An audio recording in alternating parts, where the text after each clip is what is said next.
পুরস্কার। এই যে পুরস্কারগুলো যে ডেকে ডেকে দেয়া, এইটা ফর্মাল। আমার দর্শককে আমাকে ভালোবাসে না বলো, না ভালোবাসলে আমাকে কেন দিচ্ছ?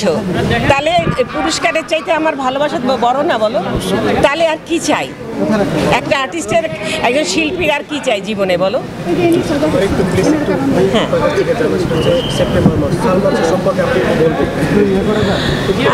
তোমরা না কাঁচা ঘায়ে কালি তোমরা বারবার খোঁচা দাও।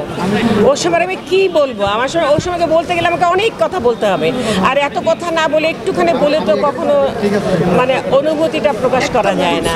সালমান শাকিব একটা ওকে অবশ্যই স্মরণ করবে সারা জীবন। বাংলাদেশ যতদিন থাকবে আমার মনে হয় শিল্পচর্চা আমরা যারা করি বা আমার পরবর্তী করবে, তার পরবর্তী যারা করবে সবাই সালমানকে মনে করবে। কেন করবে? কারণ ও যখন ফিল্ম করেছে, ফিল্ম তো 35 ফিল্ম তো সারা জীবন থাকবে, কাজেই মানুষ ওকে মনে করবেই।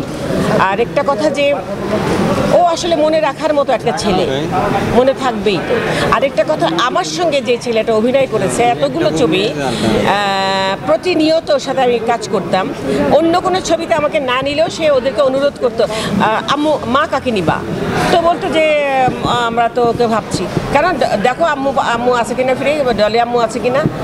তো বলছে যে আমরা দেখছিলাম ওনার তো শিডিউল মিলে না, তাহলে পিছাও, মানে এইরকম জোর করতো সে আমার ব্যাপারে। তা আমি আবার রাগ হতাম যে আমি তো দেখ আমার এত টায়ার্ড লাগে, এত বেশি কাজ ভাল লাগে না, তুই তো হিরো, তুই নাচ গান করে আনন্দ করে যাস, আমার তো মার দেয় আমাকে, ধরে বেঁধে রাখে আমাকে, তারপরে কান দেয় আমাকে, আমি আবার কানতে পারবো না, এইসব বলতাম ওর সঙ্গে।